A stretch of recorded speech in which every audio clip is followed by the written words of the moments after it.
তো চলছে প্রাইমারি এবং আপার প্রাইমারি টেট, সেই এক্সামের প্রস্তুতি নিচ্ছি। তোমরা সকলেই আছো আমার সঙ্গে এবং প্রত্যেকটা থিওরি আমরা বিষয়ভিত্তিক যে নতুন সিলেবাস, সেই সিলেবাস অনুযায়ী কিন্তু আমরা আলোচনা করার চেষ্টা করছি এবং খুব কম সময়ে যাতে বিষয় সম্পর্কে যথেষ্ট নলেজ আমরা নিতে পারি, সেই বিষয়টা দিয়েই কিন্তু আমরা এগোচ্ছি। তো তোমরা প্রত্যেকে জানো ইতিমধ্যে আমরা গার্ডনার যে তত্ত্ব, মানে আমরা এখন যেগুলো পড়ছি প্রত্যেকটি জানো যে বুদ্ধির যে তত্ত্ব আমরা পড়ছি। গার্ডনার যে বুদ্ধি, তিনি কত রকম বুদ্ধি বলেছিলেন, আমরা সেখানে 8 প্রকার বুদ্ধি দেখেছিলাম। তো সেখানে 8 প্রকার বুদ্ধি কি কি সেটা আলোচনা করেছি। তারপরে যে বুদ্ধিটা ছিল সেটা হচ্ছে গিলফোর্ডের যে ত্রিমাত্রিক বুদ্ধি। আজ যেটা আমরা পড়ব সেটা থার্স্টন যে বুদ্ধির কথা বলেছিলেন, তিনি কয়েকটি ক্ষমতার কথা বলেছিলেন। সেই ক্ষমতা হচ্ছে প্রাথমিক মানসিক ক্ষমতা বা প্রাইমারি মেন্টাল এবিলিটি। এই থার্স্টনের এই প্রাথমিক মানসিক ক্ষমতাকে সংক্ষেপে কি বলা হয়? সংক্ষেপে পি মানে প্রাইমারি, তারপর হচ্ছে এম এ হচ্ছে মেন্টাল, এ হচ্ছে অ্যাবিলিটি। অনেক সময় থার্স্টনটা যেটা থাকবে, অনেক সময় দেখা যাচ্ছে যে প্রাথমিক মানসিক ক্ষমতা না দিয়ে এই পি এম এ দিয়ে দিল। তাহলে তোমরা কিন্তু এখান থেকে বুঝে নেবে যে পি এম এ মানে হচ্ছে প্রাইমারি মেন্টাল অ্যাবিলিটি। পিতে হচ্ছে প্রাইমারি, এম এ হচ্ছে মেন্টাল, এতে হচ্ছে অ্যাবিলিটি, মানে প্রাথমিক মানসিক ক্ষমতা। তো চলো আমরা দেখে নেব থার্স্টনের যে প্রাথমিক মানসিক ক্ষমতা আছে সেখানে কি বলতে চেয়েছেন। তো আমরা পড়ছি থার্স্টন হচ্ছে মার্কিন মনোবিজ্ঞানী। থার্স্টন তিনি কি বলছেন যে বুদ্ধির জন্য কেবলমাত্র কতগুলো সাধারণ বিষয় নয়, তিনি বলছেন প্রত্যেকটা মানুষ ভিন্ন, শিক্ষার ধরনও কিন্তু আমাদের ভিন্ন। তো সেখানে অনেকগুলো বুদ্ধিকে তিনি একসঙ্গে সকল বুদ্ধির যে সমষ্টি সেটা তিনি ব্যাখ্যা করেছেন এবং তিনি বলছেন বুদ্ধি একটি বা দুটি বা তিনটি নয়, তার মধ্যে এই যে মানসিক ক্ষমতা, কখন কোন বুদ্ধি আমি প্রয়োগ করব তার জন্য প্রয়োজন কি 7টি বুদ্ধির কথা বলেছিলেন। কটি? 7টির কথা বলেছিলেন, 7। তো থার্স্টনের যে বুদ্ধি কথা যেটা বলেছে সেটা হচ্ছে 7। ক্লিয়ার? তাহলে 7টি বুদ্ধি কোথায় আছে আমরা দেখে নেব। এই দেখো এখানে যেটা মনে রাখবে, থার্স্টনের যে প্রাইমারি মেন্টাল এবিলিটি, সেই প্রাইমারি মেন্টাল এবিলিটিতে কটি বুদ্ধির কথা বলেছেন? না 7টি বুদ্ধির কথা বলেছেন। ইনি হচ্ছে একটা মার্কিন মনোবিজ্ঞানী। এবার 7টি যে বুদ্ধি, এই বুদ্ধিটা খুব মনে রাখা খুব জটিল এবং আমি চেষ্টা করছি এমনভাবে আমি সাজিয়ে দিয়েছি তোমাদেরকে যাতে একবার দেখলেই তোমাদের মনে পড়ে যাবে এবং সেই সম্পর্কে খুব সুন্দর উদাহরণ সহকারে আমি চেষ্টা করছি তোমরা যাতে গল্পের ছলে বিষয়টা বুঝতে পারো। তো চলো সেই 7টি বুদ্ধির যে ইংলিশ ওয়ার্ডগুলোকে দিয়েছি একটু দেখে নেব, তোমাদের সুবিধার জন্যই দেওয়া হয়েছে। দেখতে পাচ্ছ পরপর 7টি বুদ্ধি আছে। এই 1 নম্বর যে বুদ্ধিটা আছে স্প্যাটিয়াল অ্যাবিলিটি, মানে স্থানিক বুদ্ধি। তা স্থানিক বুদ্ধি বলতে আমরা কি বলতে চাই? তোমরা কিছু বুঝতে পারছো নিশ্চয়ই। স্থানিক মানে স্থান, স্থানিক মানে স্থানকে বলছে। অর্থাৎ যখন কোনো টিচার পড়াচ্ছেন সেখানে হয়তো কোনো স্থানের কথা উল্লেখ করেছেন। দেখা যাচ্ছে কোনো এক শিক্ষার্থী কোনো একটা ছবি এঁকেছে, সেখানে দেখা যাচ্ছে যে বড় বড় পাহাড় বা টাইগার হিসেবে কোনো একটা ছবি দিল। তাহলে আমরা কি ভাববো? না এখন এই ছবিতে যেটা দেখতে পাচ্ছি সেটা হচ্ছে হয়তো সেটা দার্জিলিং এর টাইগার হিলের যে জায়গাটা, সেই জায়গায় একটা ছবি এঁকেছে। আমরা ছবি দেখে বুঝতে পারছি এই তো টাইগার হিল দার্জিলিং এ আছে। তো ঠিক তেমনি ভুটানের কোনো একটা ছবি একটা এঁকে দিল, ভুটানের যে ঘরগুলো যেমন হয়। তো সেখানে কিন্তু আমরা জায়গা, যদি এমন কিছু ক্লু আসে যে জায়গা বোঝাচ্ছে, তাহলে ভাববো থার্স্টনের যে প্রাথমিক মানসিক যে ক্ষমতা আছে তার মধ্যে এসটা রয়েছে। আরেকটু সংক্ষিপ্তভাবে বলি যাতে তোমরা বুঝতে পারো। ধরো স্কুলে যখন পড়ানো হয় দেখবে স্যার বিভিন্ন মানচিত্র দিয়ে দেখানো হয় না, যে দেখো দেখতে পাচ্ছ তোমরা এটা হচ্ছে আমাদের বাংলাদেশ প্রতিবেশী রাজ্য, প্রতিবেশী দেশ, আর এটা হচ্ছে বিহার, এটা আমাদের রাজ্য। তো যখন একটা মানচিত্র বা একটা গ্লোব একটা চিত্রের মধ্য দিয়ে আমাদের বিভিন্ন জায়গা দেখানো হয়, এই জায়গাটা হচ্ছে কি না অর্থাৎ স্থানিক যে ক্ষমতা। অনেক সময় দেখবে তোমরা যখন ক্লাসে যখন পড়াতে যাও, অর্থাৎ ডিএলএড যখন করেছো তখন টিচিংয়ে যখন গিয়েছিলে তখন কি ছিল, তোমরা যখন পড়াতে তখন একটা টিএলএম ব্যবহার করতে, মনে পড়ছে? তো সেই টিএলএমটা যখন তোমরা দেখাচ্ছ তাকাচ্ছ দেখতে পাচ্ছ বন, এটা হচ্ছে বনের ছবি, তাহলে বন নিশ্চয়ই একটা জায়গা। তো ওরকম কিছু একটা যদি বোঝায় তাহলে অবশ্যই এস হবে। এবার মেইন বিষয় কি, পরীক্ষাতে কেমন ভাবে আসে। তাহলে তোমাকে এই ৭টি যে ক্ষমতা সেটা তোমাকে জানতে হবে এবং এমন কিছু দিয়ে দিবে, হয়তো বলবে কোনো একটা জায়গার নাম ৫ টনের কোন ক্ষমতার মধ্যে আছে। তখন কিন্তু আমাদের এই এসটা লিখতে হবে। অথবা ঘুরিয়ে দিতে পারে। ঘুরিয়ে কি বলল? যে না, এই যে এস বলতে আমরা কি বুঝি? সেখানে হয়তো বলল ভাষা বুঝি, শব্দ বুঝি, সঙ্গীত বুঝি বা কোনো জায়গার নাম বা স্থান। তখন অবশ্যই কিন্তু স্থান দেব। তাহলে কেন আমি বলছি? অবশ্যই তোমাদেরকে বলব ১ম এ বিষয়ভিত্তিক নলেজ নাও। বিষয়ভিত্তিক নলেজ যদি তোমার কমপ্লিট হয়ে যায়, টোটালটা তুমি জেনে যাও, তাহলে দেখবে সেখান থেকে কোয়েশ্চেন করতে তোমার খুব ইজি হয়ে যাবে। আর কোয়েশ্চেনগুলো কিন্তু এমনভাবে হয় যাতে তুমি প্রত্যেকেই বলব পাঠ্য বইটা বেশ ভালো করে পড়ো, দেখবে অ্যান্সার দিয়ে আসতে পারবে। তাহলে এস ব্যাপারটা আমরা বুঝতে পারলাম। এস মানে স্থান। তাহলে স্থান যদি কোনো জায়গা, স্থান, কাল এরকম কিছু বোঝায়, তাহলে অবশ্যই আমরা এসটাকেই উল্লেখ করব। ২ নম্বর হচ্ছে পি। পি মানে পারসেপচুয়াল, অর্থাৎ প্রত্যক্ষণ। প্রত্যক্ষণ মানে কি? কোন একটা জিনিস আমরা চোখে সামনাসামনি দেখতে পাচ্ছি, প্রত্যক্ষণ করছে। সেটা হচ্ছে পি দিয়ে বোঝানো হয়। আমরা সংক্ষেপে যাব নিশ্চয়ই, এরপরে আমরা আলোচনা করেছি বিস্তারিত। একটু দেখে নেব ৩ নম্বর। খুব সংক্ষিপ্তভাবে চেষ্টা করব ক্লাসটা করার এবং লং টার্ম নিয়ে ক্লাসটা করব না এবং সংক্ষিপ্ত সময়ের মধ্যেই টোটাল ধারণা বা টোটাল কনসেপ্ট বিষয়টা আমরা দেওয়ার চেষ্টা করব। তো এন মানে কি? এন মানে হচ্ছে নম্বর। 1, 2, 3, 4 যে নম্বর। এন বলতে কোনো সংখ্যা বা নম্বর যদি কোনো কিছু বোঝায়, তাহলে ভাববে অবশ্যই থার্স্টনের এন। এ হচ্ছে নাম্বার। তারপর ৪ নাম্বার কি বলছে? ৪ নাম্বার হচ্ছে ভি। ভি হচ্ছে ভার্বাল মানে ভাষা। এই যে তোমার সঙ্গে আমি কথা বলছি, তুমি যদি আমার কথা বুঝতে না পারো, তো আমার সঙ্গে যোগাযোগ করতে পারবে না। তেমনি একটা ভাষা একটা খুব গুরুত্বপূর্ণ একটা মাধ্যম। তাহলে ভি দিয়ে কি বোঝানো হচ্ছে? ভার্বাল মানে ভাষার কোনো বিষয়কে বোঝানো হচ্ছে ভি দিয়ে। তাহলে যদি পরীক্ষাতে এমসিকিউতে আসে যে ভাষা বলতে থার্স্টনের কোন শব্দটাতে দিয়ে দিল, এই ওয়ার্ডগুলো দিয়ে দিল। এস, ই, ভি, তাহলে অবশ্যই ভি হয়ে যাবে। ভি হচ্ছে ভার্বাল বা ভাষা। এবার ৫ নাম্বার হচ্ছে ডাব্লিউ। ডাব্লিউ মানে ওয়ার্ড বা শব্দ। তাহলে এই যে ওয়ার্ড তৈরি করছো, শব্দ তৈরি করছো, সেগুলো হচ্ছে কি হবে? সেগুলো ডাব্লিউ দিয়ে তৈরি করা হয়। সেটা আমরা অবশ্যই উদাহরণ সহকারে আমরা যাবো। এবং ৬ নাম্বার হচ্ছে এম। এম হচ্ছে মেমোরি। মেমোরিটা কি হয়? আমরা অতীতের কোনো একটা বিষয় যখন আ বর্তমানে বলতে পারি, সেটাকে আমরা মেমোরি বা স্মৃতি বলব। ধরো আমি যদি এখন তোমাদের বলি যে, বলো তো থার্স্টনের প্রাথমিক মানসিক ক্ষমতা মোট কটি ক্ষমতা নিয়ে আছে? তাহলে কি বলবে? ৭ টি। ইনি হচ্ছে মার্কিন মনোবিজ্ঞানী ছিলেন। তাই না? তো এবার চলো সর্বশেষ ৭ নম্বর। থার্স্টনের ৭ নাম্বার হচ্ছে আর। আর হচ্ছে রিজনিং অথবা আমরা লজিক বলতে পারি, যুক্তি। যুক্তি আমরা কোথায় লাগাই? অবশ্যই এটা গণিত বিষয়ের সঙ্গে যুক্ত, সমস্যা সমাধানে যুক্ত। একটা সমস্যা যখন তুমি সমাধান করবে, সেই সমাধানে অবশ্যই যুক্তি থাকবে। তাই না? তো আমরা ৭ টি জেনে গেলাম। তো সেই ৭ টি কি? আমরা দেখলাম কি? এস অবশ্যই জানা বুঝতে পারছো। পি তাকে দেখছো। এন নম্বর, এটা ভাষা, ভি হচ্ছে ভাষা। ডাব্লিউ ওয়ার্ড বা শব্দ তৈরি করছো। এম মেমোরি, শেষে হচ্ছে আর যেটা যুক্তি বা রিজনিং। তাহলে এই ৭ টি কিন্তু প্রাথমিক মানসিক ক্ষমতা। এটা নিয়েই কিন্তু গল্প। তো এবার তোমাদের যাতে বুঝতে আরো সুবিধা হয়, সেজন্য দেখো আমি সুন্দরভাবে উদাহরণ সহকারে দিয়ে দিছি। তো চলো দেখে নিই। এবার দেখতে পাচ্ছ? তাহলে ১ নম্বর দিয়ে শুরু করি, দেখো কি বলছে? এখানে জাস্ট আমি তোমাদের বোঝার জন্য দিয়েছি সাজিয়ে। তাহলে হচ্ছে যে ফার্স্ট টাইমে যে প্রাথমিক মানসিক যে ক্ষমতা, সেই ক্ষমতার ভি, এটা হচ্ছে ভি দিয়ে শুরু হয়েছে কিন্তু ভি। ভি হচ্ছে ভার্বাল বা ভাষাগত। তাহলে ভাষাগত হচ্ছে ভি হচ্ছে কি হচ্ছে? এই যে বলছে ভাষা বোঝা। এই যে কিছুক্ষণ আগে বললাম, তুমি যদি আমার ভাষা বুঝতে না পারো, তাহলে আমার সঙ্গে তো যোগাযোগ করতে পারবে না। সেজন্য এই ভাষাটা বোঝা এবং সেই ভাষাটার একটা অর্থপূর্ণ হবে, এমন একটা ভাষা হবে যেটা সম্পূর্ণ অর্থ থাকবে এবং ভাষাটা আর্ধেক হবে না। আমি ভাত এমন হবে না। আমি ভাত খাই, এই যে ব্যাপারটা বললে, তাহলে আমি বুঝতে পারলাম তুমি কি বলতে চাইছো। তেমনি এই ভাষাটা হচ্ছে অর্থ বোঝার যে একটা ক্ষমতা। এখানে কি বলছে? উদাহরণ দিয়ে দিয়েছি। যেমন নিচের প্রশ্নগুলোর উপরে উত্তর দাও।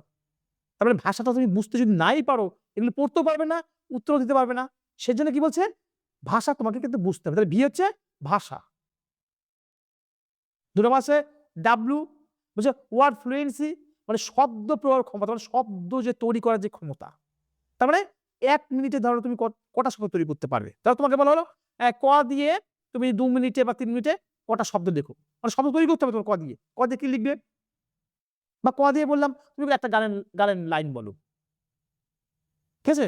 তাই কেউ হয়তো দেখবে অনেকে বাড়িতে অনেকে করে যে গানের লড়াই করে যে এই ঠিক আছে ক দিয়ে একটা গান করতো, হয়তো আমি এই মুহূর্তে ক দিয়ে একটা মনে পড়ছে তো, কতদিন দেখিনি তোমায়, এই যে সঙ্গে সঙ্গে যে অল্প সময়ের মধ্যে আমি কিন্তু ক দিয়ে একটা গান গেয়ে ফেললাম। ঠিক তেমনি এখানে বলছে কি এই ক অক্ষর দিয়ে বা ১ মিনিটে কি করবে না যত বেশি শব্দ বলা যায়। কটা দিয়ে দিলে ক দিয়ে তুমি যত বেশি শব্দ লিখতে পারো। ক্লিয়ার হলো? এইবার চলে যাব ৩ নাম্বার। নাম্বার বা এবিলিটি। অবশ্যই সংখ্যা আগে আমরা আলোচনা করছি। এখানে কি যোগ, বিয়োগ, গুণ, ভাগ এখানে দেখতে পাচ্ছ একটা গণিতিক সংখ্যার ক্ষেত্রে বেশি ব্যবহার করা হয় এবং উদাহরণ কি 25 ইন্টু এখানে ৪ দিয়েছে ৪ 25 ১০০। যেখানে দুটো নির্ণয় করবে। এটা হচ্ছে সংখ্যার যে ধারণা। তো চলো পরের স্টেজে চলে যাই। ৪ নাম্বারে যাব। এই ৪ নাম্বার। যেটা বলেছিলাম স্প্যাটিয়াল যে এবিলিটি বা স্থানিক ক্ষমতা। স্থানিক ক্ষমতা বলতে কি বলেছিলাম? কোন একটা জায়গা স্থান বোঝাবে, দেখো আছে কিনা? এই দেখো অবস্থান মানে জায়গা, অথবা কোন একটা চিত্র দেখে দিচ্ছে, এই চিত্র আছে, চিত্র মানচিত্র এটাকে বলছি আমরা, মানচিত্র, নকশা, এগুলো হচ্ছে কিন্তু জায়গার নাম বলা হয়েছে। কয়টা চলে যাব ৫ নম্বর। কি বলছে? ৫ নম্বর হচ্ছে অ্যাসোসিয়েটিভ মেমোরি মানে সহযোগী স্মৃতি। স্মৃতি কি? ওই যে কিছুক্ষণ আগে বললাম অতীতের কোনো একটা বিষয় যদি বর্তমানে বলতে পারি সেটাকে স্মৃতি বলবো। এবার স্মৃতিটা একটি উদাহরণ কি দিয়েছে? কি দিতে বলছে? শব্দ অর্থ মিলিয়ে মনে রাখা। অনেক সময় দেখবে যে আমরা বলি রামের কথা বললে শ্যামের কথা মনে পড়ে যায়। ঠিক তেমনি কোনো একটা বিষয়ের ডেফিনিশন যখন পড়ছো, একটা বিষয়ের যখন পড়ছো তখন সঙ্গে সঙ্গে দেখবে ওই বিষয়টা না পড়লেও চলে আসে। সেটাকে কিন্তু বলছে যে স্মৃতি। ক্লিয়ার?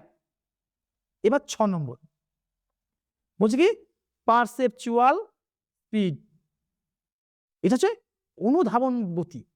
এখানে কি হচ্ছে দ্রুত শব্দ খুঁজে কিভাবে বের করবে, এখানে দেখো একটা উদাহরণ দিয়েছি যে মিল এবং অমিল খুঁজে বার করা, বা বললো দুটি বিষয়ের মধ্যে যে পার্থক্যটা সে পার্থক্য তুমি বলো। আমি হয়তো তোমাদেরকে বললাম বলতো বৃদ্ধি এবং বিকাশের মধ্যে পার্থক্য কি? তুমি বললে স্যার বৃদ্ধিকে তো আমরা পরিমাপ করতে পারি, বিকাশকে পরিমাপ করতে পারি না। একটা হলো বৃদ্ধি একটা নির্দিষ্ট সময়সীমা আছে, নির্দিষ্ট সময়ে গিয়ে বৃদ্ধি আর হয় না, কিন্তু বিকাশ জন্ম থেকে শুরু হয় চলে মৃত্যুর পূর্ব মুহূর্ত পর্যন্ত। এই যে পার্থক্য বলতে পারছো তার মানে কি তোমার এই অনুধাবন গতিটা তোমার মধ্যে রয়েছে। ক্লিয়ার? মানে প্রত্যক্ষণ করতে বলছে, যে প্রত্যক্ষণ করছো মানে যে পারসেপচুয়াল মানে কিন্তু প্রত্যক্ষণ করা। তুমি তোমাকে বলা হলো বড় বৃদ্ধি বিকাশের পার্থক্য, হ্যাঁ আমি তো এটা পড়েছি, সঙ্গে সঙ্গে সেটা পার্থক্য বলে দিতে পারছো, বিষয়টা দেখে বলে দিতে পারছো। এখন এত বলা হলো যে একটা আমাদের বিহারের রাজ্য এটা কোথায় আছে, তাহলে নিশ্চয়ই স্থানে বোঝাচ্ছে। এই যে দেখছো তুমি ম্যাপটা দেখছো, দেখে বুঝতে পারছো, তাহলে কোনো একটা বিষয় যখন দেখছো দেখে যখন বুঝতে পারছো যে না এর মধ্যে পার্থক্য খুঁজে বের করছো, তখনই আমরা প্রত্যক্ষণ বলি। পি হচ্ছে প্রত্যক্ষণ। ক্লিয়ার? সর্বশেষ ৭ নম্বর। এটা কমপ্লিট করতে পারলে আমাদের প্রায় শেষ হয়ে যাবে। তো চলো ৭ নম্বর হচ্ছে দেখে নেব রিজনিং বা যুক্তি নির্ণয়ের ক্ষমতা বা লজিক্যাল ব্যাপারটা এখানে আসছে। অবশ্যই এই যুক্তি বলে তোমরা কিন্তু অবশ্যই গণিত ব্যাপারটা টেনে নিয়ে আসবে এবং কোনো সমস্যার সমাধান কি করবো সিদ্ধান্ত নিব। কোনো একটা সমস্যা যখন সমাধান করব এই সমস্যাটা সঠিক পথে গিয়ে তার একটা সিদ্ধান্ত নিব, তার একটা যুক্তি থাকবে। আমরা বলি না যে কথা বলো সংক্ষিপ্তভাবে এবং তর্ক করো যুক্তির সঙ্গে, তো সেখানে একটা যুক্তি দেখাচ্ছে এখানে। ক্লিয়ার? তো চলো এরপরে দেখে নেব এই থার্স্টনের এই প্রাইমারি মেন্টাল এবিলিটি বা প্রাথমিক মানসিক ক্ষমতা এখানে শিক্ষার ক্ষেত্রে কতটা গুরুত্ব সেটা আমরা একটু জানবো। তো চলে এসেছি শিক্ষার ক্ষেত্রে গুরুত্বটা দেখে নেব। কি বলছে? শিক্ষার্থীদের ভিন্নতা। মানে দেখবে কোনো শিক্ষার্থী কোনো একটা বিষয়ে খুব ভালো, কেউ দেখবে অঙ্কে ভালো না, কিন্তু অন্যান্য বিষয়ে কিন্তু খুব ভালো, খুব দক্ষ। তাহলে দেখবে শিক্ষককে বুঝেই কিন্তু সেরকম শিক্ষা প্রস্তুতি করতে হবে, শিক্ষা দিতে হবে। ক্লিয়ার? তাহলে যে বুদ্ধি হচ্ছে বহুমাত্রিক। একটা মানুষের মধ্যে অনেকগুলো বুদ্ধি থাকে। একটা মানুষের মধ্যে অনেকগুলো বুদ্ধি থাকবে। বুদ্ধি হচ্ছে বহুমাত্রিক। বুদ্ধি বহুমাত্রিক। দেখবে আমরা যখন কোনো একটা কাজ করতে যাই তখন আমরা আমাদের আচরণ কিন্তু পরিবর্তন করি। এই কাজটা করলে এটা এভাবে বলি তাহলে হয়তো কাজটা কমপ্লিট হবে এবং সেখানে দেখবে কোনো একটা সমস্যা হয়তো বাড়িতে মার কাছে কি বলছি যে মা আমার এখানে যাবো, বন্ধুরা তো যাবে বলছে, আমার এটা লাগবে। মা বলছে যেতে হবে না। তখন আমরা কি করি, আমাদের বুদ্ধিটা প্রয়োগ করি। এভাবে বলি, একটু কাঁদো ভাবে বলি, "না মা আমাকে যেতেই হবে মা, তুমি বুঝতে পারছো না, তাহলে খুব সমস্যা হয়ে যাবে, পড়ার খুব সমস্যা।" আচ্ছা ঠিক আছে, তো বাবা আসুক, জিজ্ঞেস করে দেখি।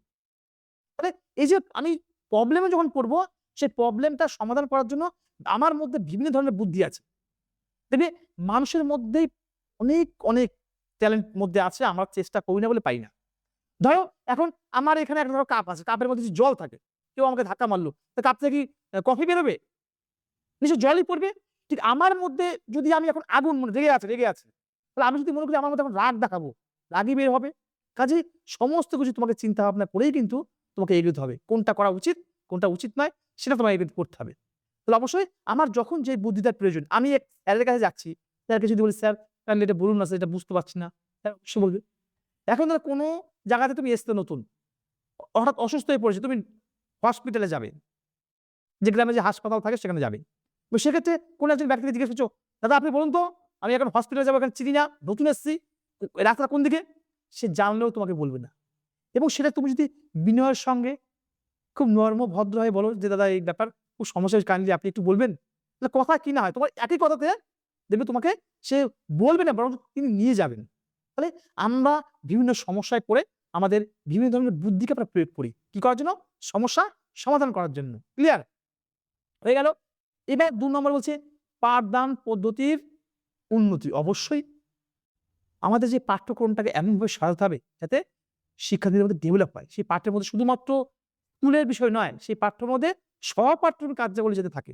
নাচ, গান, আবৃত্তি এই বিষয়গুলো যেন থাকে, যার ফলে শিক্ষার্থীদের জ্ঞানের ডেভেলপমেন্ট হবে। আর কি করতে হবে? সঙ্গে বিভিন্ন চিত্রের মাধ্যমে দেখাতে হবে। কি করতে হবে? চিত্রের মাধ্যমে। এবং এই পাঠদানের যথেষ্ট যেন ভাষার জ্ঞান থাকে। যথেষ্ট ভাষা ডেভেলপ হয়। সে যেন ভালো বলতে পারে, বলতে পারে, শব্দ তৈরি করতে পারে। আর কি স্থানিক বা এই স্থানের জন্য কি করবে? চার্ট বা মডেল। ওই যে বললাম, তোমরা ডিএলএড যখন টিচিং দিয়েছিলে, তখন সেখানে চার্ট বা মডেল নিয়ে গিয়েছিলে ছাত্রদের পড়ানোর জন্য। যার ফলে স্টুডেন্টরা খুব অ্যাক্টিভ বা আগ্রহ সহকারে শেখে এবং তোমাকে যখন তুমি পড়াচ্ছ, তোমার পড়াতে অনেক সুবিধা হয়। ক্লিয়ার? এইগুলো হচ্ছে স্থানিক। তারপরে লজিক, যুক্তি, এটা তো জানোই তোমরা। অবশ্যই সেখানে বলেছিলাম সমস্যা সমাধান, অঙ্কের একটা প্রবলেম দিবে, যেকোনো প্রবলেম দিবে, সেই প্রবলেমের সমস্যা সমাধান যদি কথাটা আসে, তাহলে অবশ্যই কিন্তু আর কে মনে রাখবে। আর মানে রিজনিং বা লজিক বা যুক্তি কিন্তু মনে রাখবে। তাহলে অবশ্যই বুঝতে হবে সমস্যা সমাধান মানে হচ্ছে যুক্তি। তারপরে মূল্যায়নের যে বৈচিত্র্য, মূল্যায়ন কিন্তু একটা বৈচিত্র্য আনতে হবে। ধরো একটা স্টুডেন্ট সারা বছর পড়াশোনা করলো, তার একটা আমি মৌখিক পরীক্ষা নিলাম। মৌখিক পরীক্ষায় সে বলতে পারল না। তার মানে মূল্যায়নটা করলাম, সে কিছু জানে না? হয় না। ইভ্যালুয়েশন করবে, ইভ্যালুয়েশনটা হবে বৈচিত্র্যপূর্ণ। ক্লিয়ার? এই যে বলছি শুধু মৌখিক নয়, মৌখিক পরীক্ষার যেমন চিত্রভিত্তিক হবে, প্রজেক্ট হবে, সেগুলো কিন্তু মূল্যায়ন করতে হবে। ৮ নাম্বার কি? ৮ নাম্বার বলছি, এবং এটাই সর্বশেষ পয়েন্ট আমাদের শিক্ষার গুরুত্বের দিকে। শিক্ষার্থীদের দুর্বল শিক্ষার্থীরা, যারা রিমিডিয়াল টিচিং বলি, আমরা যখন ক্লাস কি করি? অনেক সময় পরীক্ষা চলে আসে, বেশ ভালো একটা কথা মনে পড়ে গেল যে রিমিডিয়াল যে টিচিং বা দুর্বল যে শিক্ষার্থী যারা আছেন, একসঙ্গে যখন ক্লাস করাই সাধারণের সঙ্গে, তখন ওরা কিন্তু নিতে পারে না। কিছু ছেলে থাকে তারা অবশ্যই পড়াশোনায় খুব ভালো, এবং তারা যখন ওই যারা একটু দুর্বল আছে তাদের একটু অসুবিধা হয়। তাদের আমরা কি করি?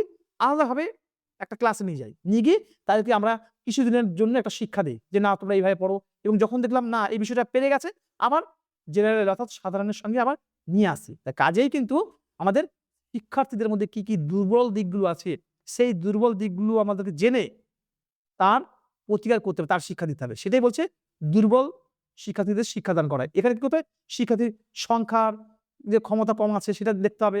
আর কি তাকে বেশি অনুশীলন করতে হবে। এখানে কিন্তু অবশ্যই মনে রাখবে যে যেহেতু রিমিডিয়াল টিচিং এ আমরা যাবো, তাহলে খুব বেশি সময় নেওয়া যাবে না। কারণ এমনিতেই ওরা দুর্বল। ব্রেনের দিক দিয়ে অনেকটা দুর্বল। সেই দুর্বলের কথা ভেবেই কিন্তু তাদের শিক্ষাটা আমাদের তেমনভাবে দিতে হবে যাতে ইন্দ্রিয়গ্রাহ্য শিক্ষা হয়। ক্লিয়ার? এবং যার শব্দবোধ কম তাকে বেশি, অবশ্যই যে বিষয়ে দুর্বল তাকে সেই বিষয়ে বেশি পড়তে হবে। তো এই হচ্ছে আমাদের থার্স্টনের প্রাইমারি মেন্টাল এবিলিটি বা প্রাথমিক মানসিক ক্ষমতা। তাহলে এই যে প্রাথমিক মানসিক ক্ষমতাতে তোমরা নিশ্চয়ই বুঝতে পারছো এখানে মেন বিষয়টা কি? যে এই যে মার্কিন মনোবিদ থার্স্টন প্রাথমিক মানসিক যে ক্ষমতা মোট কটার কথা বলেছিলেন? ৭ টি ক্ষমতার কথা বলেছেন। এবার এই ৭ টি ক্ষমতা যাতে পরীক্ষায় আসতে পারে, থার্স্টনের প্রাথমিক মানসিক ক্ষমতা কয়টি? 5টি 7টি 6টি 3টি, অবশ্যই জেনে গেছো 7টি। এবার এমনভাবে তো আসবে না, ঘুরিয়ে দিতে পারে। ফার্স্ট টার্নের প্রাথমিক মানসিক ক্ষমতাতে স্থানগত দিক বলতে কোনটাকে বোঝানো হচ্ছে? স্থানিকটা বোঝানো হচ্ছে। ক্লিয়ার? তারপরে এস যদি বলে প্রত্যক্ষণ বলতে কি বোঝানো হচ্ছে? তাহলে অবশ্যই পি। যদি বলে শব্দ গঠন, শব্দ মানে ওয়ার্ড, ডাব্লিউ। যদি বলে ভাষার ক্ষেত্রে কোনটার কথা বলা হয়েছে? ভাষা হলে ভি। যদি বলে লজিক, আর যদি বলে যে ফার্স্ট টার্নের প্রাথমিক মানসিক যে ক্ষমতা আছে সেখানে মেমোরি বা স্মৃতি বলতে কি বোঝে? মেমোরি বলবে না, স্মৃতির কথা বলতে পারে বা মনে রাখার জন্য। তাহলে অবশ্যই এম হবে। তো এমনি খুব ইজি একটা বিষয়, তোমরা একটু দেখে নেবে। জাস্ট যেটা দেখবে বেশি লক্ষ্য রাখবে এখানটায় দেখবে। এই ক্যাপিটাল যে লেটারগুলো আছে 7টি, এটা তো দেখবে এবং দেখে মেলাবে। এসটা কার সঙ্গে মিলছে? এস এর যে এক্সাম্পল আমি দিয়েছি ওখানে দেখো, এস এর যে এক্সাম্পল দিয়েছি, পি এর যে এক্সাম্পল দিয়েছি, প্রত্যেকটা একটু দেখে মিলিয়ে নেবে, ব্যাস এটাই গল্প। আশা করি প্রত্যেকে এখান থেকে একটা বিষয়ভিত্তিক ধারণার নলেজ নিতে পেরেছো এবং এর পরবর্তীতে এখান থেকে অবশ্যই এমসিকিউ কোয়েশ্চেন আমরা নিয়ে আসবো এবং সেই কোয়েশ্চেন যদি তোমরা সলভ করতে পারো তাহলে আমি ভাববো যে ফার্স্ট টার্নের যে প্রাইমারি মেন্টাল এবিলিটি বা প্রাথমিক মানসিক ক্ষমতাটা তোমরা বেশ ভালোভাবে পড়েছো। তো আজকে এতটুকুই। খুব ভালো থেকো। Thank you. দেখা হবে নেক্সট ক্লাসে।